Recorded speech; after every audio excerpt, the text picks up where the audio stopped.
네, 많이 환영해 주셔서 감사합니다. 좀 하고 싶은 말이 정말 많거든요. 제가 여기 홍성 침례교회 출신입니다. 뭐 별로 안 좋아하시는 얼굴인데요. 제가 많이 유명했으면 아마 굉장히 뿌듯했을 텐데 하지만 여러분, 목회자가 된다는 건 쉬운 일이 아닌 것 같습니다. 네, 제가 돌이켜 보니까 여기에서 자라서 목회자가 되신 분들이 많이 없어요. 네, 특별히 우리 최은정 목사님하고 저하고 지금 계속 목회를 하는 것, 이것이 얼마나 하나님의 큰 은혜인지 모르겠습니다. 날로 어려워질수록 교회가 힘들어지고 목회도 어려워진다는 사실을 여러분은 알고 계실 겁니다. 그런 면에서 좀 격려하고 위로해 줬으면 좋겠는데요. 저보다 가장 긴장하고 어려울 분들은요, 저희 아버지하고 어머니인 것 같아요. 지금 긴장하실 것 같아. 설교 잘해야 할 텐데 하면서 격려하고 위로 박수 한번 해주시기 바라겠습니다.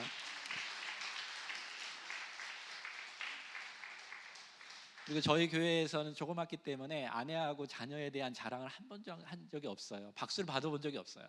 제 아내 저 위에 있고요, 제 딸 앞에 있는데 목회자 가족이 된 거 얼마나 힘드니 하면서 위로하고 격려 한번 해주셨으면 감사하겠습니다.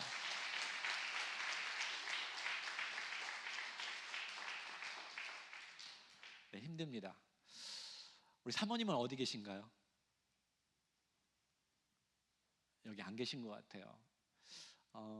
목사님 앞에서 보이고 설교 잘하고 여러분을 잘 돌보고, 제가 들어보니까 뭐 장례식이 있고 결혼식이 있고 하면서 시간이 굉장히 쫓기고 바쁘고 가족 돌본 시간이 없는데요, 뒤에서 사모님이 얼마나 노력하는지 제가 울면 안 되는데 눈물이 나요.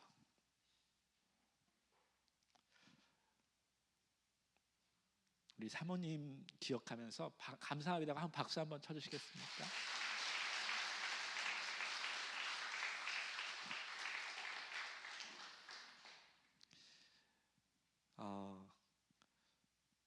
설교하기 전에 울면 안 되는데 눈물이 나오네요.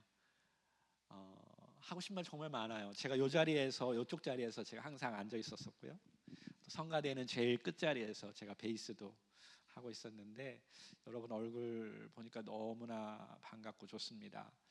제가 지금까지 이렇게 늙어서 여기 올 줄 상상을 못했는데 50이 넘어가면서 정말 가장 중요한 것이 뭘까, 지금도 계속 돌이켜보면서 생각하는 것은 하나님 말씀밖에 없다라는 것입니다. 하나님의 말씀이 저를 살렸고 저를 새롭게 하였고, 오늘 이 자리에서도 부족한 저를 통해서 여러분에게 하나님께서 하고 싶은 말씀이 분명히 있다고 저는 믿습니다. 그 음성을 우리가 들어야 돼요. 이 어지러운 세상에서 그 음성, 그거 제가 전하고자 합니다. 뭐 저희 아버지 어머님의 아들, 또 옛날 출신, 이게 중요한 게 아니라 하나님의 말씀이 오늘 우리 안에 임하면요, 반드시 변하고 반드시 새로워질 수 있습니다. 그래서 하나님 말씀, 오늘 돌아온 탕자 이야기를 제가 전하려고 하는데요, 예수님이 말씀하실 때에도 두 부류가 있었어요. 두 청중들이 듣고 있었는데, 하나는 죄인들이고 세리였습니다. 무시하는 사람들이 무류가 주로였었고요, 또 한편으로는 그들을 늘 판단하고 정죄했던 바리새인들, 사두개인들이 예수님의 설교를 듣고 있었어요. 예수님은 이 비유를 통해서 자신의 청중들이 자신의 행복과 만족을 위해서 서로 다른 길을 가고 있다는 것을 보여주고 있어요. 하나는 도덕적 순응의 길이고요, 두 번째로는 자아 실현의 길을 추구하며 살아갑니다. 이 이야기 속의 비유의 형은 도덕적 순응의 길을 대변하고 있어요. 그 당시 바리새인들은 자신들이 하나님의 선택된 백성으로 하나님의 복과 최종 구원을 얻기 위해서 하나님의 율법을 엄격하게 지키면서 살아갔습니다. 이들의 관점을 따르면요, 인간은 행복을 얻고 세상을 바로 잡는 길은 올바른 도덕성을 갖추는 것밖에 없다, 그걸 주장하면서 율법을 철저히 지켜갔습니다. 그래서 이들은 이렇게 말합니다. 나는 내 행복, 내 걸 추구하는 것이 아니라 이 전통과 공동체를 위해서 나는 살아갈 거야.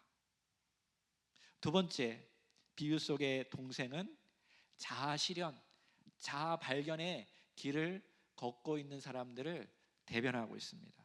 이들은 전통과 관습을 초월하여서요, 각자의 목표와 자아 실현을 추구합니다. 이들의 관점에 따르면 전통적 권위와 편견을 벗어나야 세상이 더 나은 것으로 발전할 수 있다라고 생각한 사람들입니다. 이들은 주로 이렇게 말합니다. 이제 나는 지쳤어. 내가 원하는 대로 살 거야. 거기서 나의 참 자아와 나의 참 행복을 발견할 거야. 이게 요즘 세대들이 많이 주장하는 생각들이죠. 여러분, 이것을 사회로 확대하면 보수와 자유 혹은 보수와 진보입니다. 우리가 살고 있는 한국뿐만 아니라 미국 또한 이 두 가지 집단으로 첨예하게 나누어지고 있어요. 그리고 그들은 절대로 타협할 수 없는 강력한 집단이 되어버렸습니다.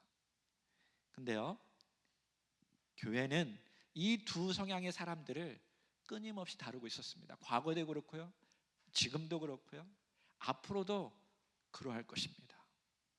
근데 예수님이 이 땅에 오셔서 제자를 삼았는데요, 제자 공동체도 이 두 가지 부류가 있었어요. 열성파 시몬은요, 세상을 완전히 바꿔버리겠다 했던 사람이었습니다. 반대로 세리 마태는 세상의 흐름을 따라서 살아가는 것이 좋아 했던 제자였습니다. 초대교회도 그랬어요. 유대파 그리스도인들은 자신의 전통과 율법을 강조해서 자신을 드러내려고 했던 사람들입니다. 그리고 이방인들은요, 그들도 교회에 들어왔는데 여전히 자유분방한 삶을 살았어요. 그래서 여러분, 신약성경 서신서들을 보면 이 두 부류에 대해서 계속 설교하고 말하는 내용이 나오고 있어요. 예수님은요, 이 두 부류 다 길을 잃었고 다시 아버지의 집, 진짜 하나님 나라에 들어오도록 예수님이 초청하고 있는 것입니다. 그래서 예수님은 이 비유를 통해서 첫째, 무엇이 잘못되어 있는지 깨닫기를 원하십니다. 두 번째로는 아버지가 베푸시는 구원의 방식, 그 태도가 무엇인지, 어떻게 하나님 나라를 이끌어 가야 하는지, 어떻게 교회 공동체를 만들어 가야 하는지 설명하고 있습니다. 첫 번째, 무엇이 죄일까요? 무엇을 이 두 부류는 고쳐야 할까요? 동생의 죄는 누구나 다 잘 알고 있습니다. 그는 집안을 욕되게 했고요, 허랑방탕하게 살았습니다. 누구든지 그렇게 사는 사람은 하나님 나라에서 끊어질 것이고요, 이 비유를 듣고 있는 두 청중들도 그게 무슨 뜻인지 다 알고 있었습니다. 그러나 이 이야기 속의 동생은 비천한 삶 끝에 회개하면서 돌아와요. 누가복음 15장 17절 20절에 보니까 이에 스스로 돌이켜 가로되 내 아버지에게는 양식이 풍족한 품꾼이 얼마나 많은고 나는 여기서 주려 죽는구나. 내가 일어나 아버지께로 가서 이르기를 아버지여, 내가 하늘과 아버지께 죄를 얻었사오니 지금부터는 아버지의 아들이라 일컬음을 감당치 못하겠나이다. 나를 품꾼의 하나로 보소서 하리라 하고 이에 일어나서 아버지께로 가니라. 여러분도 다 이게 무슨 뜻인지 알죠? 회개는 이렇게 하는 것입니다. 다 그의 죄는 무엇인지 다 알고 있어요.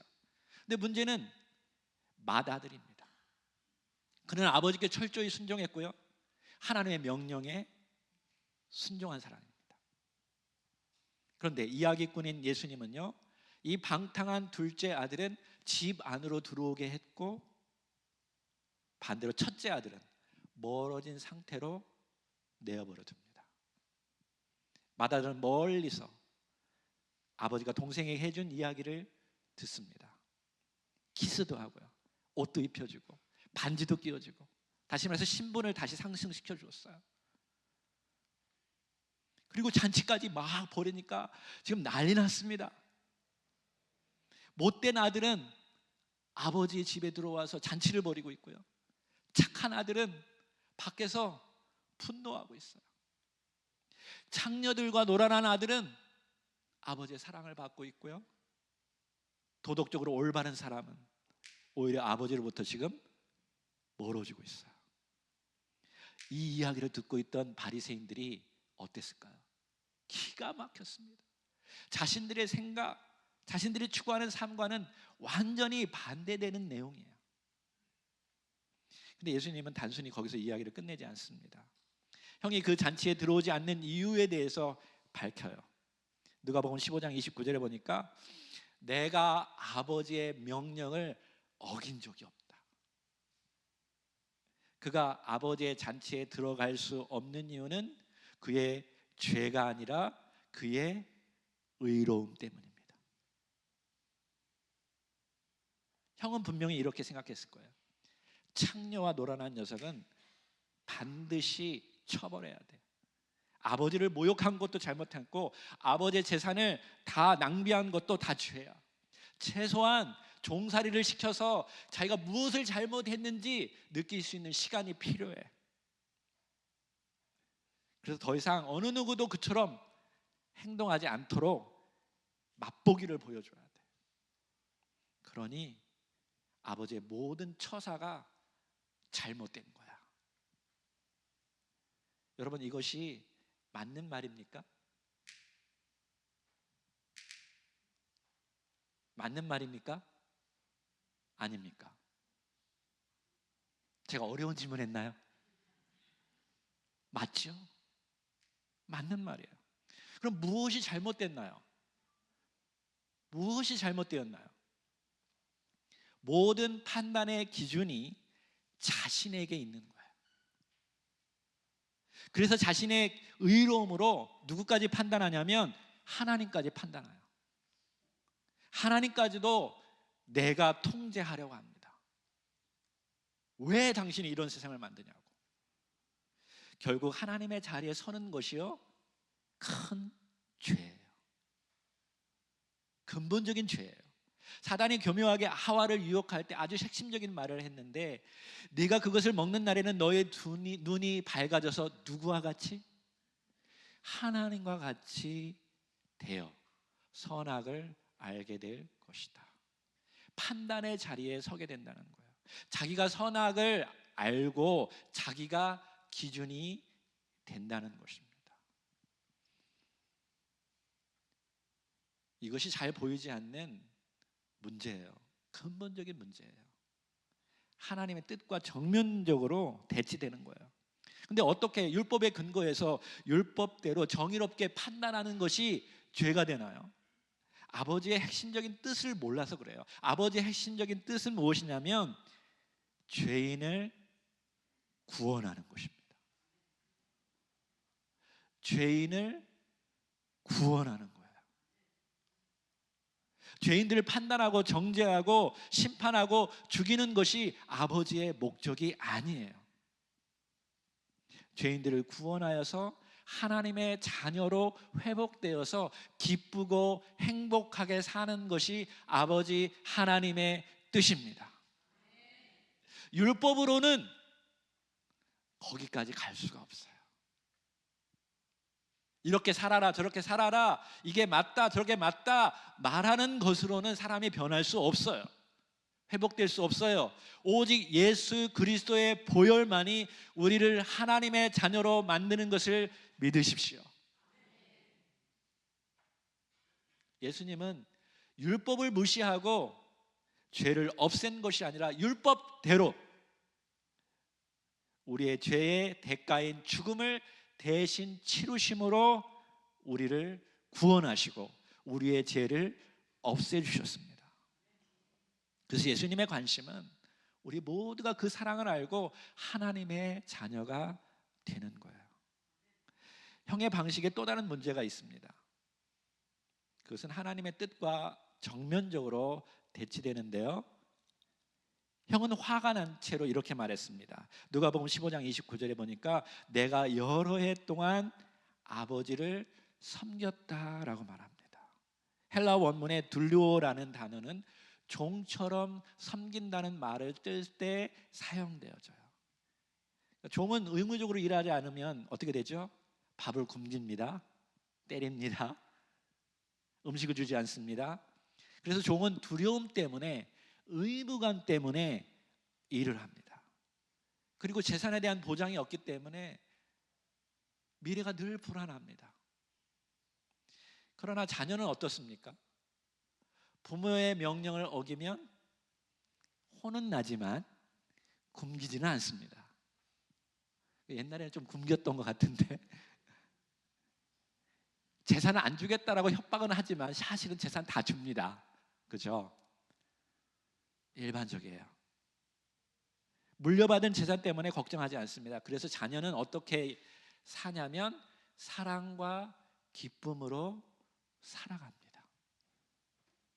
이게 하나님의 뜻이에요. 근데 여기 형은요, 사랑과 기쁨이 완전히 지금 사라졌어요. 아니, 잊어버렸습니다. 틀림없습니다. 29절에 보니까 내게는 아버지께서 즐기게 해준 것이 없다 라고 말했습니다. 이 형의 말 속에서 그동안 형이 어떻게 일했고 어떻게 살았는지 다 보여주고 있어요. 형은 의무감 때문에 종처럼 노예처럼 일한 것입니다. 형은 어떻게든 내가 열심히 일해서 내 몫은 내가 끊임없이 채울 거야. 언제 누가 내 몫을 빼앗아 갈까 봐 걱정하며 살았어요. 이 목된 동생보다는 내가 더 행복하게 살겠다. 나는 아버지의 공동체 안에서 나는 존경받으면서 떳떳하게 살겠다라고 자기 자신을 드러내면서 살았던 것입니다. 그래서 형에게 아버지는 어떤 존재이냐면 자신에게 복을 주는 존재일 뿐입니다. 아버지한테 사랑한다는 말은 했지만 아버지의 마음, 아버지의 생각, 아버지의 슬픔은 전혀 상관없었습니다. 자녀를 잃은 아버지의 슬픔 마음속에 전혀 없었습니다.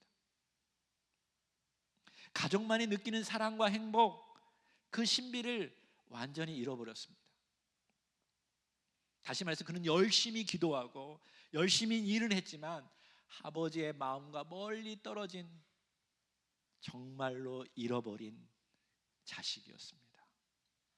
혹시 이것이 오늘 여러분의 상태는 아닌가요? 여러분은 아버지 하나님의 눈으로 세상을 보고 나와 다른 사람을 보고 있나요? 아니면 여전히 내가 가지고 있는 의로움, 내가 가지고 있는 잣대로 나와 전혀 다른 사람을 판단하고 정죄하고 어떻게 하면 무너뜨리려고 하고 있나요?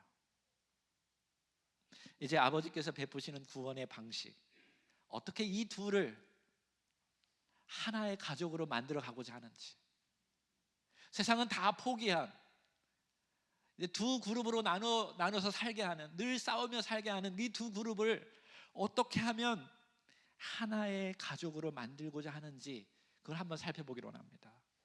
첫 번째로는요, 아버지의 주도적이고 친절한 사랑을 배워야 돼요. 보시다시피 아버지는요, 두 아들 모두에게 먼저 나가서 사랑을 표현했어요. 둘째 아들이 돌아올 때요, 체면 다 버렸습니다. 그리고 아들에 대한 사랑 때문에 자백할 기회조차 주지 아니하고 허그하고 키스하고 반지도 끼워주고 잔치도 벌여줍니다. 여러분, 우리가 회개하고 돌아올 때, 진심으로 아버지께 돌아올 때 하나님께서 이렇게 반기신다는 것을 믿으시기 바랍니다. 이게 아버지의 마음이에요. 여러분이 회개했기 때문에 아버지가 사랑을 베푼 것이 아니라 아버지 안에 여러분을 향한 그 사랑 때문에 우리가 더 회개할 수 있고 아버지의 품 안에서 편안해질 수 있는 거예요. 우리의 회개와 상관없이 하나님 아버지는 여러분을 여전히 사랑하고 계시고 돌아오기를 원하신다는 것을 믿고 자꾸 회개하셔야 돼요. 한 번만 회개하는 것이 아니라 성령님께서 우리 안에 죄를 계속 알려줄 때마다 또 회개하고 또 돌이키고 아버지께 달려오면 아버지는 이미 아시고 여러분에게 필요한 모든 것을 공급해 주실 줄로 믿습니다. 그렇게 해서 하나님은 우리를 점점 회복시켜요. 그래서 예수님처럼 되도록 도와주실 거예요. 아버지는요, 분노와 원망을 품은 마다들에게도 달려갔어요. 마다들이 화가 나가지고 밖에 있었는데 보니까 없는 거예요. 그래서 아버지가 찾아간 것입니다. 잔치에 돌아오라고 다독거렸어요. 31절에 보니까 돌아온 것은 내 아들이기도 하지만 네 동생이다. 그리고 내 것이, 내가 지금 가지고 있는 것이 다 내 거야. 네가 의무감 때문에 일 안 해도 돼. 그보다 더 중요한 거 있는데 너 형제끼리 서로 사랑하는 거야. 다독거려요. 근데 이 이야기 속에서 정말 들어야 할 대상이 누군지 아십니까? 바리새인들이었어요. 바리새인들은 나는 동생도 없고 저들은 내 가족이 될 수도 없다라고 늘 생각했어요. 저들과 나는 완전히 다른 존재라고 생각했어요. 그리고 이 바리새인들은 나중에 예수 그리스도를 죽일 적들이었습니다. 예수님은 그것을 알았어요. 알면서도 그들에까지 하나님의 아버지의 사랑을 전합니다. 돌아와라. 이 이야기를 듣고 깨닫고 돌아와라. 의무감으로 짐을 지는 외식하는 죄에 대해서 예수님도 분노하셨지만 그들에게도 여전히 손을 이 이야기를 통해서 내밀고 계셔요. 하나님은 당신의 은혜를 맛본 사람이, 하나님의 마음을 아는 사람들이 잃어버린 자녀들을 찾아가기를 원하십니다. 누가복음 15장에 보면 세 가지 비유가 연달아 이루어지고 있어요. 첫 번째 비유, 두 번째 비유, 재미있는 것은요, 다 찾아가요. 잃어버린 양을 목자들이 찾아가고요, 잃어버린 그 귀한 동전을 여인이 막 찾습니다. 근데 이 세 번째 비유만큼은 찾는 사람이 없어요. 누가 찾아가야 합니까? 이 돌아온 탕자 이야기에서 누가 잃어버린 자녀를 찾아 나서야 했습니까? 첫째 아들인데 그 아들은 도무지 찾으려고 하지 않았습니다. 근데 더 큰 이야기가 있는데요, 더 큰 하나님의 이야기 속에서 우리들의 맏형 예수 그리스도께서 이 땅에 내려오셨어요. 자신의 모든 특권, 자신이 가지고 있던 모든 아름다움 다 내어버렸어요. 심지어 자기 자신의 의로움까지 다 버리고 죄인 된 우리들을 품어 안아주시고 함께 죄인이 되어주시고 십자가 위에서 죽으셨어요. 그리고 우리를 살려내어서 아버지께 데리고 온 분이 바로 예수 그리스도이십니다. 예수님께서 이렇게 한 이유는 첫 번째, 아버지를 사랑했기 때문에 그래요. 아버지의 마음을 알았어요. 아버지가 어디에 마음이 있는지 그분을 아셨어요. 판단하고 정죄하는 것이 아니라 잃어버린 자녀를 데리고 오는 것이 예수님의 마음이었어요. 여러분, 이 교회에, 하나님의 교회의 공동체를 세우신 이유는 그들을 찾아내어서 아버지께 데려가게 하는 것입니다. 하나님은 이 이야기를요, 지금도 계속 쓰고 계십니다. 이 홍성 심내교회를 그 이야기 속으로 초대하고 있습니다. 우리는 알아요. 우리의 모든 삶의 끝이, 우리 드라마의 끝이 해피 엔딩으로 끝난다는 것을 다 알고 있어요. 하나님의 자녀들은요, 영원히 행복감에 살아갈 줄로 믿습니다. 근데 여러분, 하나님 나라는 우리가 죽어서 가는 나라만 있는 것이 아니라 지금 여기에서 이루어지고 있어요. 하나님은 그것을 원하셨어요. 그래서 예수님은 그것을 알고 고통과 아픔 다 알고 계세요. 그리고 우리들이 여전히 이 땅에서 하나님을 믿지만 이 땅에 살기 때문에 고통당하고 힘겨움 당하는 것을 다 알고 있어요. 여러분 지금 설교 들으면서 은혜가 되고 이게 머릿속에 깨달아지고 아멘이 되어지만 사실 이 땅에 살아간다는 것이 그렇게 쉽지 않죠. 맞죠? 오늘 아침에도 혹시 싸우고 오신 분 계십니까?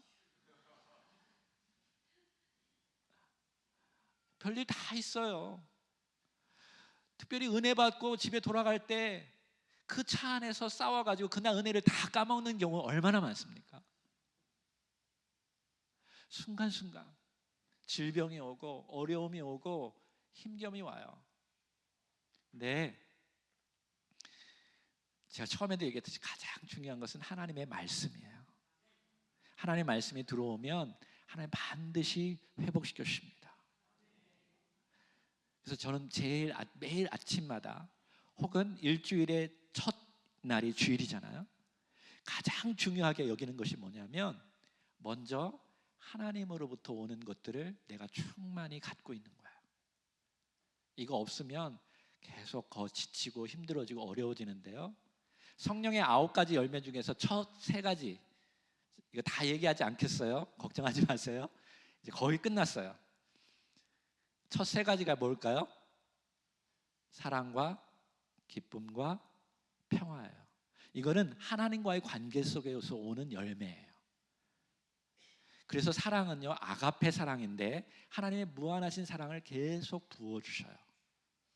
예, 그렇게 해야 두 번째는 사랑과의 관계인데 오래 참게 하고 충성하고 견뎌내게 할 수 있는 힘을 주시는 거거든요. 그래서 여러분 제일 먼저 하는 게 뭐냐면 하나님이 거저 주시는 은혜에 충만히 내가 거해야 돼요. 두 번째로는 기쁨입니다. 성경을 보면 구원의 기쁨을 자꾸 회복시켜라. 그래야 교회가 교회다워진다.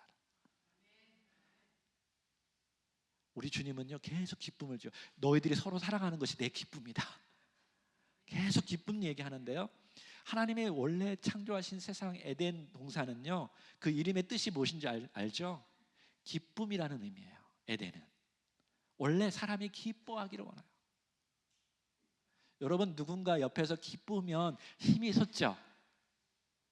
근데 옆에서 자꾸 막 화내고 싸우면 막 힘들어지고 스트레스 받고 어려움 당합니다. 맞죠?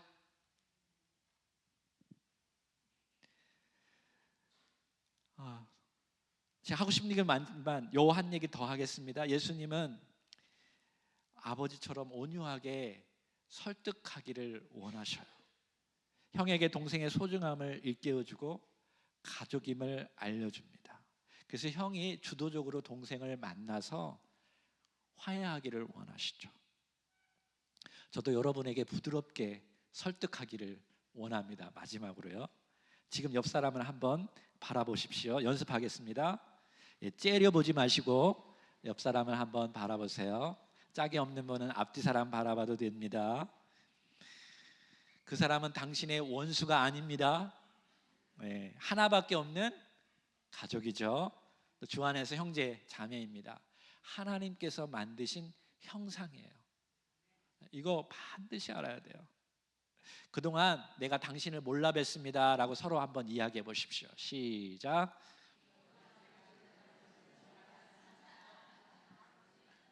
그동안 내가 못난 나의 의로움으로 당신을 판단한 것 잘못했습니다. 다시 한번 말해 보세요.